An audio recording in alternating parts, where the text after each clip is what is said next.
नमस्कार दोस्तों, मैं वीरू सर आपका स्वागत करता हूं अपने YouTube channel genius coaching Barabanki में। और हम लोग आज डिस्कस करने वाले हैं एसएससी की एसटी नंबर 129। ठीक है भाई, तो आज का जो सेशन है हम लोगों का एसएससी की एसटी नंबर 129 नंबर का हम लोग पहुंचे। ठीक है, चलिए सभी लोग भाई जुड़ जाओ, सभी को राधे राधे और करते हैं अपने सवालों की चर्चा। देखिएगा पहला सवाल क्या है। पहला सवाल अपने पास ये है, लिखा है निम्नलिखित समीकरण में थीटा का मान सही ज्ञात करो और ये एक्सप्रेशन दे रखा है। ठीक है, तो इस एक्सप्रेशन के थ्रू आपको थीटा की वैल्यू निकालनी है। ठीक है, चलो मैं आपकी सुविधा के लिए एक टाइमर लगाता हूँ और अगर आप बना सकते हो तो जरूर आप उसको देखिए। ठीक है, चलो ये देखो टाइमर लग गया और ये लग गया। पहला सवाल देखते हैं। पहले सवाल को देखो हम कितनी जल्दी कर सकते हैं। पहली बात तो ये क्या लिखा है, तो ये साइन ए माइनस बी का फॉर्मूला लिखा है। अब साइन ए माइनस बी का फॉर्मूला क्या होता है, तो साइन ए माइनस बी का फॉर्मूला होता है sine A into cos B minus cos A into sine B, ये होता है। ठीक है, अब इसके हिसाब से ये ए हो गया, ये बी हो गया, ये ए हो गया, ये बी हो गया, तो ये बनेगा साइन 3 थीटा में से थीटा घटा दो, तो ये साइन 2 थीटा की वैल्यू बनेगी। और साइन 2 थीटा की वैल्यू उन्होंने 1/2 दे रखी है। और तुम जानते हो कि साइन में 1/2 वैल्यू कितने डिग्री की होती है, 30 डिग्री की। अगर ये 30 डिग्री की है तो ये इससे कितने बार कटेगा, 15 बार, तो ये वैल्यू आएगी 15। पहले वाले का आंसर 15। ठीक है भाई, चलिए दूसरे सवाल की तरफ चलते हैं। देखो दूसरा सवाल आपका क्या है। दूसरे सवाल में 2 पावर दिया है और उनका गुणनफल दिया है और 1 पावर वाला आपको चाहिए। चलिए देखते हैं। आपको अगर ये पता नहीं पता है तो आप लिख लो कि a square plus B square plus C square आपको दिया है और वो कितना है 576।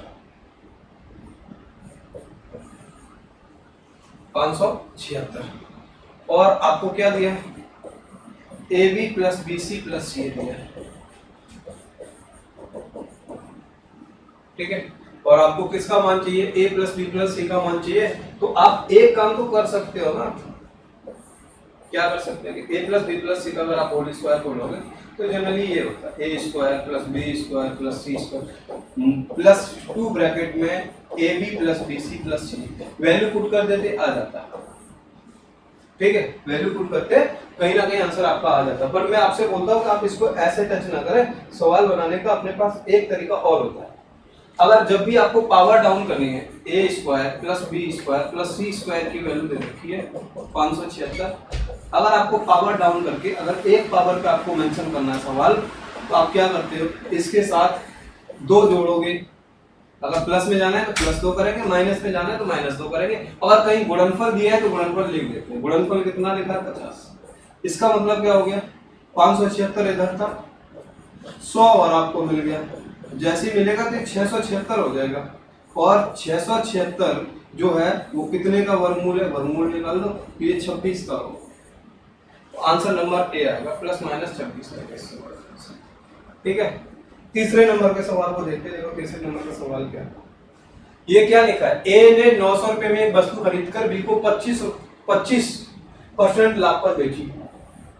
ए ने कोई वस्तु 900 रुपए में खरीदी और बी को 25% लाभ पर बेची।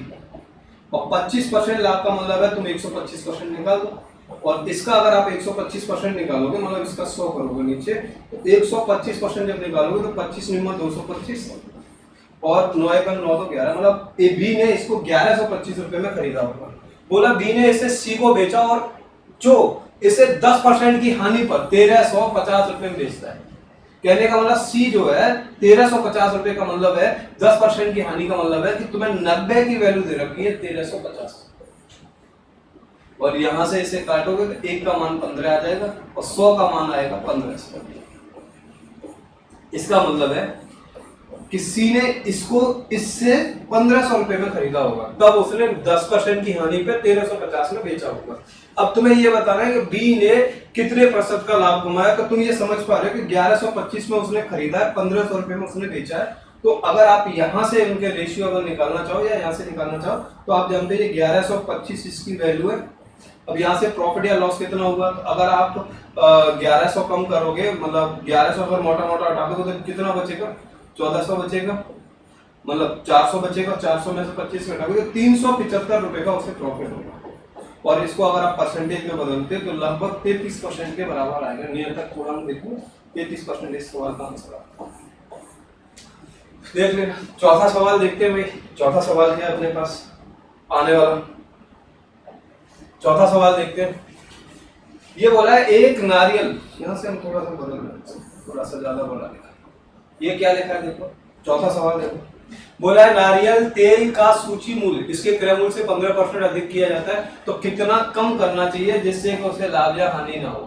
तो ऐसा है 15% आपके पास था तो 15% को ब्रेक कर दो, 15% बन जाएगा 3/20 में, ऐसे तोड़ के लिखते। अब ये बढ़ाया है और हमको इफेक्ट अगर 0% चाहिए तो हम इनके लिए निकालने के लिए सबसे अच्छा फायदा ये है कि ये देखो ऊपर वाली वैल्यू कितनी है 30, अगर ये बढ़ा रहा था तो दोनों को जोड़ दो, 3/23 में 100% का गुणा करा दे, उतने परसेंट ही आपको कम करनी पड़ेगी।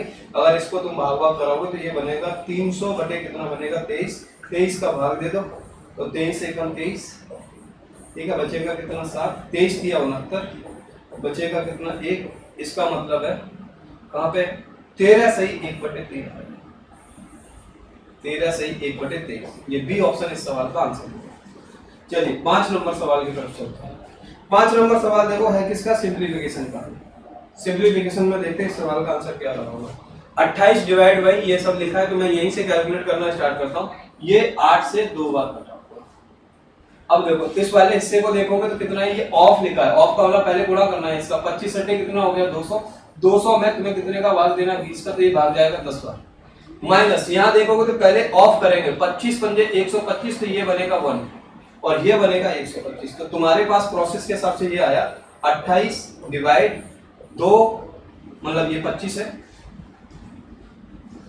25 ये प्लस का 2 आया, माइनस अब अंदर गुणा करा दो, -25 ये माइनस का 10 और ये प्लस का 1, ये सब आया। देखो 25 से 25 क्या हो गया, कैंसिल हो गया, देख रहे हो, हाँ सही है, ये 25 से 25 कैंसिल हो गया, जो कुछ भी बचा 2 1 3 7 बचा, 7 बचा 7।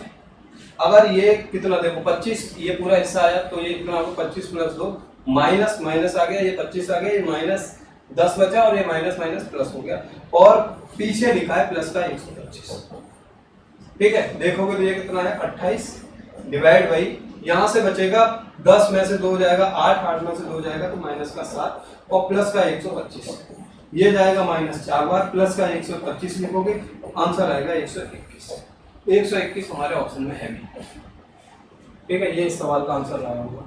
6वें नंबर का सवाल देखो क्या लिखा है। 6वें नंबर तो मतलब आज तो क्लास में डिस्कस किया था, एक्स्ट्रा क्लास की थी, उनमें ये सब बताए 3 पावर वाला मान चाहिए। अब बताओ 1 पावर से 3 पावर पे कैसे आते हैं, कैसे आएंगे, तो तुम 5 का क्यूब कर दो, प्लस है तो माइनस कर दो, आधार के साथ गुणा करा दो, इनके कोफिशिएंट लिखे तो वो भी लिख दो, ये 2 है ये इससे कट जाएगा, 25 पंजे 125 होगा, 15 इसमें से घटा दोगे, आंसर आपका 110 आता है। तो इस सवाल का आंसर कितना आएगा 110। 7 नंबर सवाल देखो भाई क्या है, 7 नंबर सवाल देखो, 7 नंबर सवाल आपका किसका, ये सर्कल का सवाल है, ट्राई करते हैं सर्कल का सवाल। क्या बोला है, वृत्त की 2 जीवाएं इस प्रकार है कि एक दूसरे को प्रतिच्छेदित करती है, तो एक वृत्त बना दो, बड़ा सा वृत्त बना दो मैं और इस तरह जाके कहीं कट कर देंगे, ठीक है, ये ए और बी नाम है और इसका सी और डी, पी पॉइंट का कहीं कट कर देंगे। अब देखो ए बी की लंबाई 8.8 है और पीबी की लंबाई 7.2 है और पीडी की लंबाई 6.4 है। तुम्हें सीडी की लंबाई चाहिए, तो इसके लिए पावर ऑफ पॉइंट जो अपने पास होता है, ये सर्कल की प्रॉपर्टी ये कहती है यहां से यहां तक की दूरी और यहां से यहां तक की दूरी का गुणनफल, मतलब 7.2 इंटू इनको जोड़ो तो 8 7 15 10 16 हो गया, बराबर 6.4 इंटू यहां से यहां तक की दूरी और यहां से यहां तक की दूरी का गुणनफल बराबर होता है। इस वाली दूरी को पूरा मान लो क्या है तुम्हारा x। देखो पॉइंट से पॉइंट हट गया, 16 चौक कितना हो गया 64 हो गया और ये 4 से कट जाएगा कितने बार 18, मतलब जो पूरी दूरी है वो तुम्हारी दूरी आएगी 18 सेंटीमीटर। मतलब यहाँ से यहाँ तक की दूरी आएगी 18 सेंटीमीटर। हमको क्या है, सी डी चाहिए। अगर सी डी चाहिए तो 18 में से 6.4 आप माइनस कर दो। मोटा मोटा 6 घटाओ तो कितना आएगा, 12 बचेगा। 12 में से 4 घटाओ तो 11.6 इस सवाल का आंसर करो। इसका मतलब है 7 नंबर वाले सवाल का आंसर डी है, 11.6। ठीक है भाई, अगला देखते हैं क्या है। 8 नंबर पे पहुंच के देखो कितनी जल्दी जल्दी हम लोग पहुंच रहे हैं। देखिएगा क्या लिखा है। अगला लिखा है एक ठोस घन का, घन दिया है देखो, क्षेत्रफल इतना, और इसे पिघलाकर एक 0.3 का लंबवर्ती शंकु बेलन बनाया तो बेलन की ऊंचाई चाहिए। चलो भाई यार, पहली बात तो घन के बारे में कुछ बातें पढ़ लेते हैं। देखो क्या लिखा है। अब घन अगर कहीं होगा तो घन की लंबाई चौड़ाई और ऊंचाई सब बराबर होती है, सब कुछ बराबर होता है। तो इसका वॉल्यूम क्या होता है, तो वॉल्यूम होगा लंबाई गुणे चौड़ाई गुणे ऊंचाई होता है। और इसका सी एस ए होता है 4a² और टी एस ए इसका क्या होता है, तो टी एस ए होता है 6a², जो आपको दिया है। कितना दिया है, तो देखो सवाल के अकॉर्डिंग उन्होंने कुछ बोला है सवाल के अकॉर्डिंग क्या बोला है कि इसका पृष्ठीय क्षेत्रफल है, टोटल पृष्ठीय क्षेत्रफल मतलब 6a² की वैल्यू कुछ दे रखी है। 6a² की वैल्यू दे रखी है 4 पॉइंट, ये दे रखी है 86। अब देखो 6 से काट दोगे तो 6 से कटेगा पॉइंट, ये 8 बार 81 बार, मतलब a² की वैल्यू 0.81 है। तो मैं ये बोल सकता हूँ a बराबर आ जाएगा 0.9, मतलब इसकी भुजा आपको पता चल गई, भुजा पता चल गई। और बोला गया इसे पिघला गया। देखो एक बात हमेशा ध्यान रखो कि जब किसी 3D आकृति को पिघलाया जाता है, अगर किसी भी 3D आकृति को अगर आप पिघलाते, एक से दूसरे रूप में परिवर्तित करते, तो उस केस में ये होता है गुरु कि उनके वॉल्यूम हमेशा बदलते नहीं है, दोनों तरफ के वॉल्यूम सेम होंगे। अब जैसे इसका वॉल्यूम है तो ये एक तो तुम्हारा बेलन बना है, ठीक है, और एक तरफ तुम्हारा क्या बना है, घन बना है। तो घन का जो आयतन होगा वो वॉल्यूम के आयतन के बराबर होना चाहिए। घन का आयतन क्या होगा, 0.9, तुमने साइड निकाली है तो 0.9, 0.9 एंड 0.9 ये आ जाएगी। अब घन इसका वॉल्यूम क्या होता है, तो इसका वॉल्यूम πr² होता है। अब देखो उन्होंने जो बोला है वो सवाल वहां से सॉल्व कर दो। जब सॉल्व करेंगे तो हमको ये पता चल रहा है कि पिघला का 0.3 सेंटीमीटर की त्रिज्या है, 0.3 सेंटीमीटर की त्रिज्या है जिसके ऊपर हमें बात करनी है। अब 0.3 सेंटीमीटर की त्रिज्या है तो पाई की वैल्यू तो 22/7 हो गई, और ये 0.3 लिखना है और 0.3 लिखना है, और साथ में क्या लिखना है, h। पहली बात तो 2 दशमलव हट गए तुम्हारे हिसाब से, 3 से ये 3 बार, 3 तरफ 9, ये पूरा कैंसिल हो गया, इतना हिस्सा ये, ठीक है। अब करना क्या है, एक जगह 9 बच रहा है, एक जगह 0.9 बच रहा है, साथ में कितना बच रहा है, 7 बच रहा है, और नीचे कितना बच रहा है, 22 बच रहा है, ठीक है। पॉइंट हटाओगे नीचे 0 आ जाएगा। अब देखो कितना हो गया, 81 हो गया। 81 में 7 का गुणा कराओगे तो 7 एकम 7 और 7 और 7 8 56 बटे कितना आ जाएगा, 220। आपको बस इसी को सॉल्व करना है। इधर 220 में आप 5 इसका गुणा करा दो, कराओगे तो 2 बार भाग जाएगा, 440 हो गया। ये बचेगा 7, ये बचेगा 2, ये बचेगा 1, पॉइंट लगाओगे तो एक 0 आ जाएगा। अगर ये 0 आ गया तो ये कितने बार जाएगा, 7 बार जाएगा, नहीं 6 बार जाएगा। इसका मतलब है इस सवाल का जो आंसर होगा 2.6 के करीब जा रहा है। कितना जा रहा होगा, 2.6। इस सवाल का आंसर कितना आएगा, 2.6। चलिए अगले सवाल को देखते हैं क्या है। अगला सवाल देखो भैया क्या लिखा है इन्होंने, 12% वार्षिक ब्याज की दर से ये 1,25,000 रुपए 1,48,877 रुपए हो जाते हैं। वार्षिक रूप से और वार्षिक रूप से संयोजित है। इसका मतलब ये शब्द कभी बोलते हैं तो इसका मतलब CI का है। अब अर्धवार्षिक रूप से संयोजित है तो रेट आधी हो जाएगी, रेट आधी हो जाएगी, ठीक है भाई, रेट आधी हो जाएगी। रेट आधी का मतलब ये 6% है।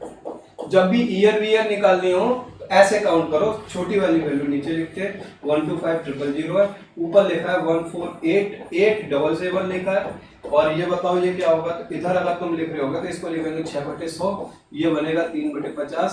3/50 का मतलब है 50/53, और ये इनका क्यूब है।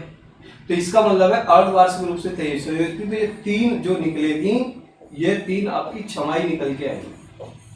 3 छमाई का मतलब कितना होता है, तो 3 छमाई का मतलब होता है 1.5 वर्ष। इस सवाल का आंसर 1.5 मतलब 1 से 1/2 आएगा इस सवाल का आंसर। चलिए 10 नंबर सवाल देख लेते हैं। 10 नंबर सवाल तो तुम्हारे लिए सिंपल ही था, साइन दिया है, यही सॉल्व कर लेते हैं। साइन दिया है तो इसका मतलब ये परपेंडिकुलर है, ये बेस है, क्या लिख दिया, हाइपोटेन्यूस है।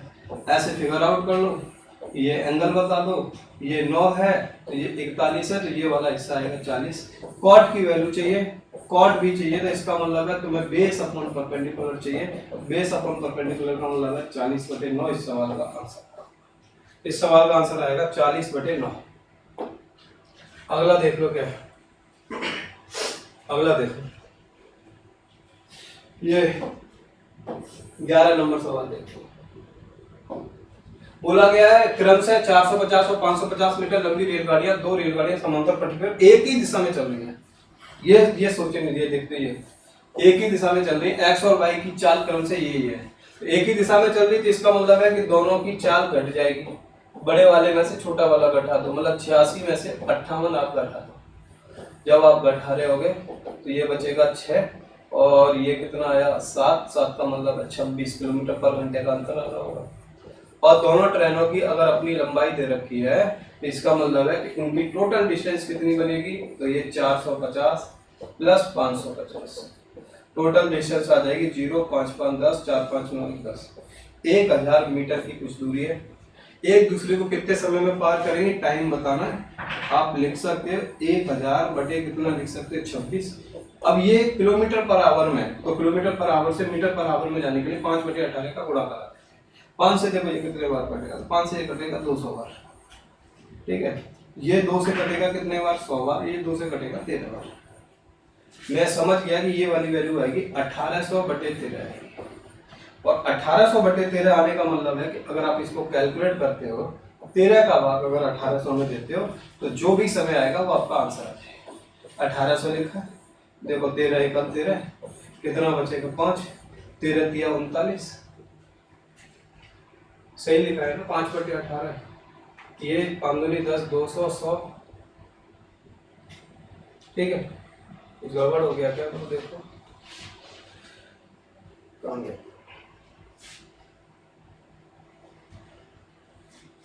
क्या होगा देखो, 450 और 550 है, ठीक है, 2 लंबाई है, और 86 और 58 की है।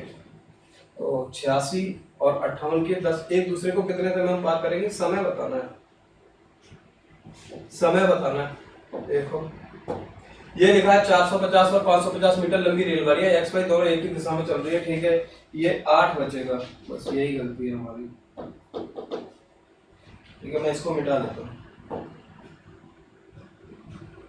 अगर टोटल चाल देखोगे तो पहले में से दूसरे की चाल अगर घटाओगे, तो ये 86 में से 58 घटेगा, तो ये बचेगा 28 किलोमीटर पर घंटा। और डिस्टेंस टोटल कितनी हो जाएगी, 1000 का भी जोड़ी, ठीक है, 1000 मीटर। तो आप क्या करो, 1000 में 28 का भाग देना है, इंटू 5/18 करना है, तो वो कर दो। 5 से ये कटेगा कितने बार, 200 बार।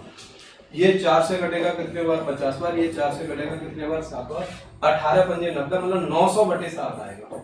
अब 900/7 की वैल्यू अगर आप निकालना चाहते हो, तो पॉइंटों में जो आना होगा आ जाएगा। 7 का भाग दे दो कितने में, 900, एक बार गया, कितना बचेगा 2, 7 दूनी 14 हो गया, कितना बचेगा 6 और 8 बार। 128 पॉइंट कुछ आना चाहिए, और 128 देखो सबके आंसर अलग अलग है, तो इसका मतलब है इस सवाल का जो आंसर आएगा, वो 128.6 आएगा, ठीक है। अगला देखो क्या है, ये तो बन जाना चाहिए था, ये भी बनाना सिखाया है तुम लोगों को। क्या है कि कॉस और साइन अगर एंगल 90 हो जाता है तो वो वैल्यू 1 दिखा देते, तो ये हिस्सा 1 दिखा देगा। 24 के साथ 66 जोड़ोगे तो ये भी 1 दिखा देगा, क्योंकि टोटल 90 आना चाहिए। ये भी 66 और ये 24 90, और ये भी 90, ये बचेगा बस। कॉट 60 cos 60 बटे sin 60, और cos 60 बटे sin 60 होता है तुम्हारा क्या, cot 60। cot 60 की वैल्यू क्या होती है 1/√3। तो इस सवाल का आंसर क्या आएगा सी। 13 नंबर देखो क्या, 13 नंबर देखो, 13 नंबर को देखना और भी आसान है। देखो क्या, अगर आपकी पावर के आधार ये वाले सेम है, ये वाला हिस्सा अगर पावर ऑड है सेम है, तो हम इनके आधार को लिखकर ही डायरेक्ट आंसर बता सकते हैं। जोड़ोगे तो 74 बचेगा, और 74 में 37 का भाग दोगे तो 2 बार चला जाएगा, अगर 2 बार चला गया तो शेषफल 0 आएगा इस केस में। ये ध्यान रखो, अगर आधार बेशक अलग अलग है, अगर पावर उनकी ऑड है और सेम है तो आप आधार को जोड़ के डायरेक्ट जो भी भाग दोगे आंसर आ जाएगा। 14 नंबर देखो क्या लिखा है, 14 नंबर जो लिखा हुआ है उसमें आपको क्या बताना है, देखो 14 नंबर में क्या बताना है। एक वृत्त की 2 जीवाएं यू और बी है, एक दूसरे को जेड पे काटती हैं। ठीक है, बना लो 2 जीवाएं, ये 2 जीवाएं, एक यू और बी है, एक डब्ल्यू और एक्स है, जो दोनों जेड पे काटती हैं। उन्होंने बोला है यू और बी 18 है, ये पूरी 18 दे रखी है, उसमें से जेड और बी 6 दे रखी है, वो पूरी 18 दे रखी है, तो ये बची होगी 12, 12 6 18 हो गया। वाई जेड बराबर 9 दिया है, ये वाला हिस्सा आपको चाहिए तो निकाल दो। अब ये पॉइंट जहां से होता है यहाँ से यहाँ तक की दूरी और यहाँ से यहाँ तक की दूरी, इनका गुणनफल 12 × 6 का गुणनफल 9 × p के गुणनफल के बराबर होना चाहिए। ये 12 6 72 होगा, 72 में 9 का भाग दोगे तो तुम्हारी वैल्यू आ जाएगी कितनी, 8 सेंटीमीटर। इस सवाल का आंसर होगा। 15 नंबर सवाल देख लो, 15 नंबर क्या है, 15 नंबर सवाल पे पहुंच के देखो, देखो क्या है बोला गया। 29 संख्याओं का औसत है, प्रथम 19 संख्याओं का 34 है, अंतिम 9 संख्याओं का औसत 48 है, तो 20वीं संख्या ज्ञात करो। तो तुम ऐसा करो 29 संख्याओं का लिख दो, 29 संख्याओं का औसत जो है वो कितना है, 38 है। ठीक है, पहली 19 संख्याओं का औसत 34 है और अगली 9 संख्याओं का औसत कितना है, 48 है। यही लिखा है, 20वीं संख्या चाहिए। पहले बात तो ये है कि ये 29 है और ये जोड़ के 28 हो रही है, 19 और 9 कितना होगा 20, 28 हो रहा है, इसका मतलब संख्या कम हो रही है। तो जो तुम्हारा एवरेज है, इस एवरेज में कुछ घटाना है। ये संख्याएं टोटल कितनी है, देखो ये बात को समझ लो, ये है काम रखिए, जब तक बुरा बात कराओ तब तक आ जाता है। ये 29 है और ये मिलके 28 हो रही है, संख्या कम हो रही है, 29 और 28 हो रही है। जब संख्या कम हो रही है तो अपना जो मूल एवरेज है उसमें कुछ घटाना पड़ेगा, कितना घटाना पड़ेगा ये चेक करना है। तो देखो क्या करें, 38 से 34 हुआ, 4 कम हो रहा है, तो ये 19 100 कितना हो गया, 76 कम हो जाएगा।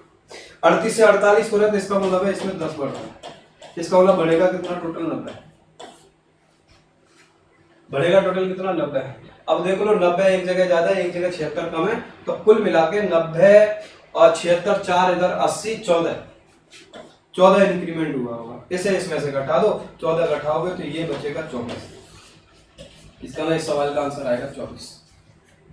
ठीक है, इससे भी अच्छा एक सवाल है, इसमें देखना वो इसी पैटर्न पे बनने में बहुत आसान करेगा, नंबर्स निकालने के लिए बोला है उसमें। देख लो इधर, अब ये क्या है, ये वाला सवाल पेपर में आए हुए सवालों में से एक रहा है, और आप इस सवाल को जरूर आप मतलब अगर हो तो जरूर कहीं ना कहीं नोट कर लेना अगर आप देख रहे हो। देखो 8,000 रुपए की धनराशि एक निश्चित धनराशि पर साधारण ब्याज पर 3 वर्ष में प्राप्त साधारण ब्याज 3600 रुपए होता है। तो पहले रेट निकालो यार, रेट निकालो। रेट कैसे निकालते हैं, तो हमेशा ब्याज लिखते हैं ऊपर और नीचे लिखते हैं मूलधन। 8,000 रुपए इंटू 100, जो तुम काट पाओ काट दो, और जो तुम्हारे पास बनेगा वो ठीक है, 3 जीरो इससे कटेंगे। रेट बनेगी 360/8, जो आपकी पूरे 3 साल की है। कितने साल की, 3 साल की। तो बताओ 3 साल की रेट अगर इतनी है तो 1 साल की कितनी रही होगी, तो 12 3 36, इतने परसेंट आपकी रही होगी, 120/8, एक मतलब 1 साल की इतनी रेट रही होगी। अब यहां समझ लेते हैं, आपको हर 8 महीने पे ब्याज देनी है। अब चक्रवृद्धि ब्याज में आ गया सवाल, यहां से तुमने रेट निकाल लिया, अगर चाहो तो आप काट सकते हो 15 × 120, मतलब रेट 15% रहेगी। ठीक है, हर 8 महीने पे ब्याज देनी है, तुम्हारी रेट 8% थी, सॉरी 15% थी तुम्हारी रेट। ठीक है, 15% रेट टोटल दी, तो मैं 15% वार्षिक का मतलब क्या है कि 15% पूरे 12 महीने, पर हमको देनी 8 महीने में। ठीक है, तो अगर देखोगे तो 4 से 2 बार गया, 4 से 3 बार गया, 3 से 5 बार गया। इसका मतलब हर 8 महीने पर अगर आप रेट देना चाहते हो तो वो रेट बनेगी 10%। टाइम कितना बनेगा वो टाइम भी देख लो, वो टाइम कितना बनेगा, तो 3 वर्ष का टाइम दिया है। 3 वर्ष का मतलब है 24 महीने, सॉरी 36 महीने, सॉरी 3 वर्ष का टाइम कहाँ दिया है, 2 वर्ष का टाइम दिया है, 2 वर्ष का, 2 वर्ष का टाइम दिया तो 24 महीने हुए। हर 8 महीने पे ब्याज देंगे तो हमें ब्याज देनी पड़ेगी 3 बार। अब इस पे निकाल दो, तुम्हारे पास टोटल रुपया कितना है 8000, 8000 का 10% निकालोगे पहले तो रुपए बनेंगे 800, फिर से 10% निकालोगे तो रुपए बनेंगे 800 ये, और इस 800 पे ब्याज आएगी 80 रुपए, फिर से 10% जो 3 बार निकालना है ना, तो हम ऊपर वाले को ऐसे लिख दें 800, ये 80 भी ऐसे लिख दें, प्लस इसके ऊपर ब्याज आएगी 80 रुपए और इसके ऊपर ब्याज आएगी 8 रुपए। टोटल ब्याज कितने रुपए बन गई वो देख लो, टोटल ब्याज कितने रुपए बन गई, तो टोटल ब्याज जो आपकी बनी है वो बनी है 800 800 800 2400 इधर आ गया, और ये 240 इधर आ गया, 8 इधर आ गया, तो तुम्हारे पास रुपया बना 2648। इतने रुपए ब्याज के बनेंगे। पर अमाउंट पूछा है उन्होंने, तो अगर अमाउंट पूछा पहली बात तो इसका इकाई का अंक 8 आ रहा है, तो तुम जनरली निकाल भी रहे होते तो ऐसे करते 8000 में 2648 रुपए आप जोड़ दो, 8 4 6 और 10, मतलब 10,648 रुपए इस सवाल का आंसर रहा होगा, जो ऑप्शन नंबर डी है। देखो अगला क्या है, इसको देख लो, ये ठीक है, ये भी आया हुआ सवालों में से एक बार, बहुत ठीक सवाल है। देखो क्या बोला गया है, किसी वस्तु के अंकित मूल्य पर प्रत्येक x% की 2 छूटें दी जाती है, 350 रुपए की एकल छूट के बराबर है, 350 रुपए की एकल छूट के बराबर है। देखो इधर समझ लो इसको, हमारे पास चाहे जितनी भी डिस्काउंट हो, सारे डिस्काउंटों का गुणनफल नेट डिस्काउंट के बराबर हो, चाहे जितने डिस्काउंट दे रहा है। अब देखो तुम्हारे पास रुपए कितने 800, तुम अगर 350 रुपए की छूट देते तो इसका मतलब ये देखा गया होगा 450 रुपए, 800 रुपए थे 350 छूट दे दी, 450 रुपए बेका। जो 2 लगातार छूट दी थी वो तुमको नहीं पता एक्चुअली में वो कितनी छूट है। अगर यहां से देखोगे तो ये आ जाएगा, ये काट दो इसे 5 से 9 बार और 5 से 16 बार, मतलब 9/16 हो गया, इधर आ गया x², तो x बराबर आ जाएगा 3/4। समझ रहे हो तुमने क्या निकाल दिया कि 4 रुपए के सामान को 3 रुपए में बेचा जा रहा है, इसका मतलब 1 रुपए की छूट मिली है, कितने रुपए पे 4 रुपए पे। इसका मतलब है कि तुम्हारी जो छूट जो x की वैल्यू थी वो x की वैल्यू 25% आएगी। तो इस सवाल का आंसर नंबर कौन सा आएगा, सी इस सवाल का आंसर होगा, 25% इस सवाल का आंसर है। देखो क्या ये तो बन ही गया होगा भाई, ये भी सिंपल सवाल है, मैं से 18 नंबर देख लो, 18 नंबर देख लो। किसी रेलगाड़ी की चाल 78 किलोमीटर प्रति घंटा है और यदि वो किसी सुरंग को 45 सेकंड में पार करती है और उसकी दिशा में आ रहे एक व्यक्ति को 15 सेकंड में पार करती है, ठीक है।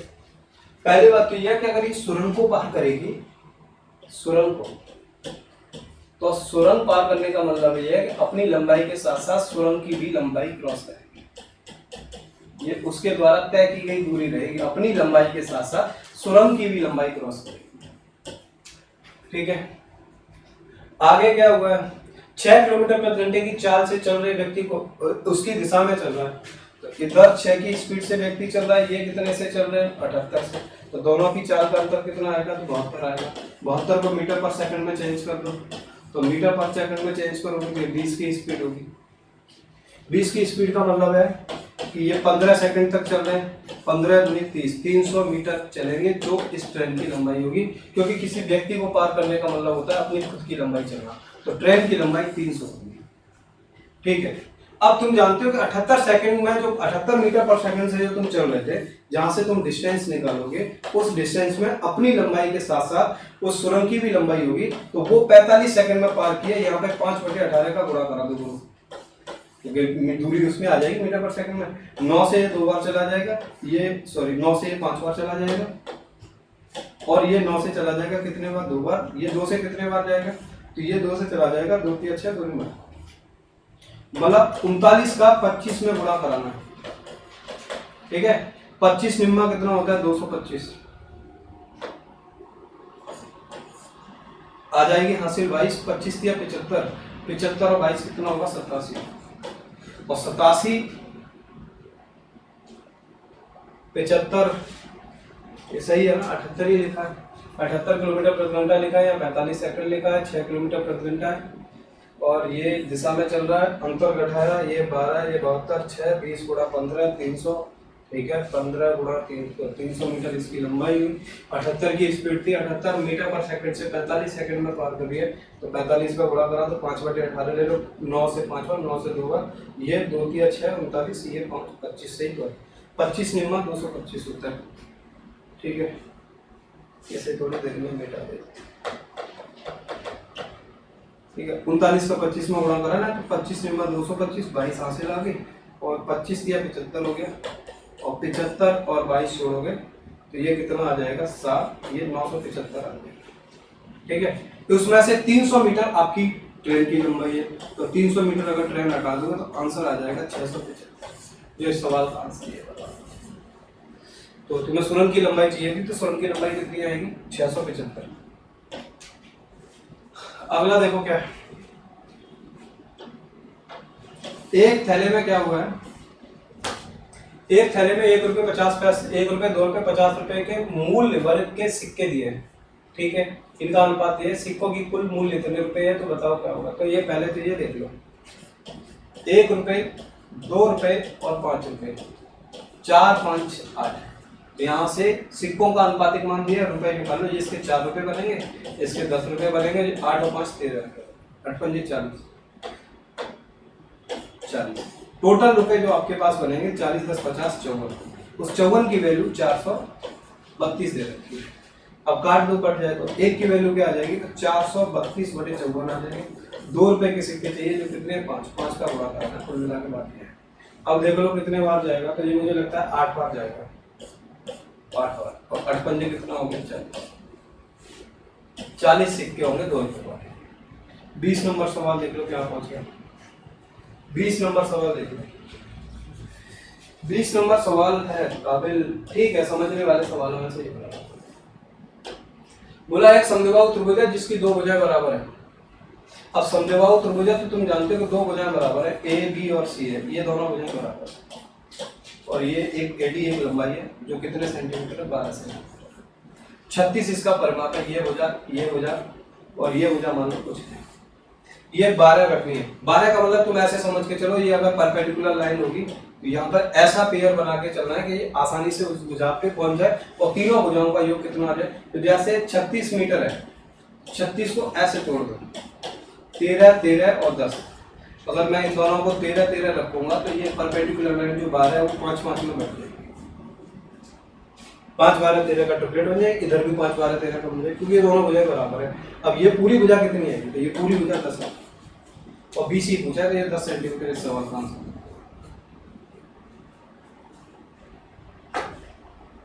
देखो अगला क्या लिखा है, 21 नंबर देखो,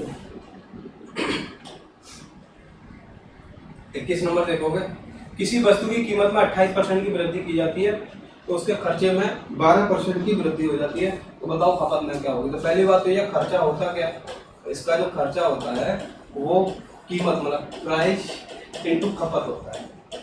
अब तुम डायरेक्ट लिख दो, कैसे लिखोगे, खर्च में 12%, कीमत में 28%, और इस खपत की वैल्यू आपको चाहिए। ये इससे कट जाएगा, ये काट दो, कटे तो काट दो, कितने बार जाएगा, 4 से कट जाएगा, 4 3 12, 4 दूनी 8, 4 8 32, 4 3 12, 4 दूनी 8, और कट जाएगा तो काट दो 4 से, 4 7 28 से 8 बार, मतलब ये वैल्यू बनेगी 7/8, ये तुम्हारी खपत आ जाएगी। इसका मतलब है कि 8 से 7 हो गया तो 1 कम हो गया, इंटू 100 कर दो, इसका मतलब है इसका मान आएगा 12.5% की कमी है,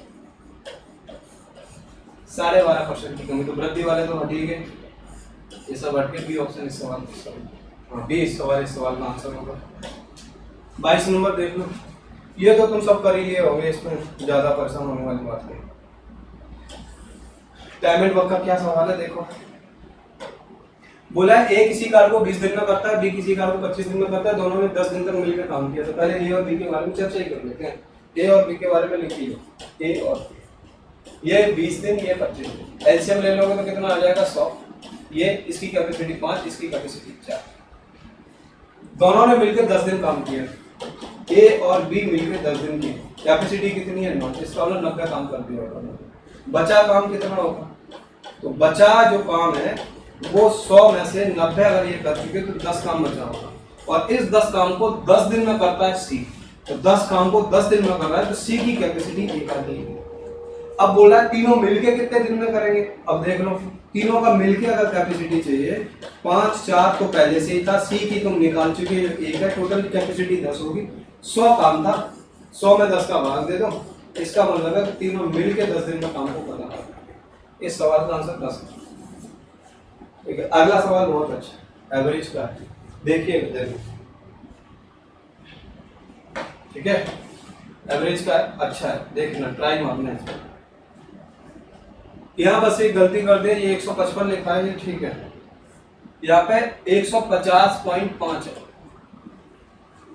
ठीक है, सॉल्व करते हैं पहले इसको, देखना पहले इसको, देखना है इसको। तो क्या करना है इसको देखो। ठीक है, यहाँ पे 150.5। मुझे नहीं पता कितने छात्र थे, उन छात्रों का जो एवरेज था वो 155.6 था। 12 छात्र शामिल हुए। ठीक है, तो जब 12 छात्र शामिल हुए तो एवरेज 150.5 हुआ। इसका मतलब एवरेज में 5.1 की वृद्धि आई, कमी आई। उन्होंने बोला कि अगर इसके इन छात्रों में से 7 लोग, 12 लोग इंक्लूड किए, 7 लोग चले गए और जब गए हैं तो उनका एवरेज 159 था। जब एवरेज 159 है, इसमें से इसे घटाओगे 159 में से, ये आएगा 3.4। ठीक है, 3.4 है। अब इफेक्ट देख लो, टोटल इफेक्ट देखो। तो आप देखो 12 पंजे 60 और 12 एकम 12, 12 एकम 12 हो गया, और 12 पंजे 60 और 61.6 की कमी इधर आई। माइनस का प्लस में गुणा कराओगे माइनस आ जाएगा, और इधर गुणा कराओगे तो 7 चौक 28 और 7 तिया 21, और 21 और 2 कितना हो गया 23। यहाँ पे 3.8 की आई। टोटल इफेक्ट जो आया वो आया 85। इसको जोड़ोगे तो 85 बनेगा। अब उन्होंने एक लाइन जो बोली थी वो समझने वाली ये थी, मैंने देखो किया क्या, जो अपना मूल एवरेज था वो जो 12 लोगों का बढ़ के जो हो रहा था 150.5, उसके हिसाब से 61.2 की कमी आई। -7 हो रहा था, इसके वजह से 23.8 है। ओवरऑल 85 की कमी या वृद्धि के हिसाब से चल रहा है। हुआ क्या है कि इन्होंने ऊंचाई में 34 mm की है कमी, और हम सेंटीमीटर में इसे बदले तो 3.4 सेंटीमीटर आएगा। 34 mm है, अगर सेंटीमीटर में बोलोगे तो 3.4 आएगा। अब इसको सॉल्व करना है। अगर इनकी प्रेजेंट नंबर चाहिए, प्रेजेंट मतलब अभी के, सब घटा बिठा के बढ़ा के सब कुछ करके प्रेजेंट नंबर्स इनके काउंट करें तो इफेक्ट आ रहा है कितने का 85 का, और इसमें 3.4 का भाग देना है। जैसे भाग दोगे तो टोटल संख्या 25 आएगी। अब देखो प्रेजेंट नंबर का मतलब क्या है, शुरू में कितने थे n, 12 तुमने गए आए 12 शामिल किए और 7 आपके यहाँ से चले गए, जो टोटल कितने होने चाहिए 25 के बराबर। तो n बराबर आएगा 25 - 5, ये आएगा 20। मतलब शुरू में कितने लोग रहे होंगे, 20 लोग इस सवाल में रहे होंगे। देखो समझ लो इसको, मुझे नहीं पता कितना एवरेज था, ये एवरेज था। शुरू में 12 लोग आए तो इतना हुआ, 7 गए तो इतना हुआ। ओवरऑल इफेक्ट आ गया कितने का 85 का, और जो 34 mm था सेंटीमीटर में बदल दिया 3.4 आएगा। प्रेजेंट नंबर निकालो, मतलब गए आए जो कुछ भी हुआ उन सब के हिसाब से इन सब के टोटल जो नंबर है वो कितने हैं, वो टोटल नंबर बन रहे 25। तुम्हारे हिसाब से क्या है, n लोग थे 12 शामिल किए 7 चले गए थे, ओवरऑल n की वैल्यू यहाँ से निकलेगी कितनी 20 इस सवाल का आंसर रहा होगा। अगले सवाल की तरफ चलते हैं। पहली बात है इस सवाल में डेटा थोड़ा सा गड़बड़ था तो इसको आप काट ही दीजिएगा। ठीक है, यहाँ 2016 और अगर 2016 होता तो इन तीनों का डाटा 980 आ रहा है, और इन सबको जोड़ोगे तो ये शायद 1050 के करीब कुछ आ रहा था। इसकी परसेंटेज निकालते तो 85.2 आता है। ये इस पे जो भी लोग है सबको नंबर दिया गया होगा, मतलब हटवा दिया गया सवाल, तो कोई दिक्कत नहीं होगी तो सबको नंबर दिया जाएगा इसमें। आगे देखो क्या हुआ, इस वाले को देखो क्या, पाई चार्ट के अध्ययन से 1% की वृद्धि जो है वो 1000 रुपए के बराबर है। देखो ऐसा कुछ उन्होंने बोला, ठीक है। अब ये देखो क्या बोला है, 2019 से 2020 तक स्ट्रॉबेरी अन्य एंड बटर स्कॉच की संयुक्त रूप से बिक्री में कितने % की वृद्धि हुई है। अब तुम पहले ये देखो, बटर स्कॉच मतलब स्ट्रॉबेरी, देखो स्ट्रॉबेरी कहाँ है, 18.9 से 20.5 हुआ है। स्ट्रॉबेरी का देख लो, ठीक है, स्ट्रॉबेरी का देखोगे तो 20.5 बढ़ के हुआ है, शुरू में 18.9 था, तो 9 6 15 और ये 9 1.6 की वृद्धि हुई, ठीक है। अन्य में देखो क्या हुआ है, 15.7 से ये भी 20.6 हुआ है, तो 20.6 से 15.7 अगर आप बैठाओगे 9 और 7 16, यहाँ पे 9 आएगा तो 4, मतलब 4.9 की वृद्धि हुई है। और बटर स्कॉच पे क्या हुआ, बटर स्कॉच 10.8 था, 16.8 हो गया, तो 16.6 से 10.8 घटाओगे तो ये 8 बचेगा, यहाँ पे कितना बचेगा, ये 5.8 कुछ आएगा। अब तुम देखो ये क्या हो गया, तो ये तुम्हारे हिसाब से कितना आएगा, 9 6 15, 15 और 6 8, कितना हो गया 23, और ये 4 5 9 10, 10 और 2 12, मतलब 12.3% की टोटल वृद्धि हो गई, ठीक है भाई। अब सवाल के अकॉर्डिंग क्या है, 1% 10,000 के बराबर है, 1% कितने के बराबर है, 1% 10,000 के बराबर है, तो बताओ 12.3% कितने के बराबर होगा, तो आप बोलोगे 10,000 में 12.3 का गुणा करा दो, ये बनेगा 1 2 3 पे ट्रिपल, ये कहीं कोई सवाल का आंसर रहा होगा, ठीक है। तो ये है, ये ऑप्शन, अरे वैसे ही देख लो, 4 5 9 1 10 ये हो गया, 9 6 15 ऐसे ही है, तो आंसर आएगा 1 2 3 ये, ठीक है। इसके बाद मिलते हैं नेक्स्ट सेशन में, और अगली बार मुलाकात करते हैं नई चीज के साथ। इसको देखिएगा, एक जो एवरेज वाला सवाल है उसको जरूर आप नोट कीजिएगा, अगर कोई दिक्कत भी होती है आप जरूर मुझे आके क्लास में डिस्कस करना, ठीक है। लोग उसे समझा देंगे, वो सवाल पेपर में कई बार रिपीट हुआ है, आप जरूर उसको देखिएगा। ओके भाई, मिलते हैं नेक्स्ट सेशन में, मुलाकात करते हैं आपसे, ओके, धन्यवाद।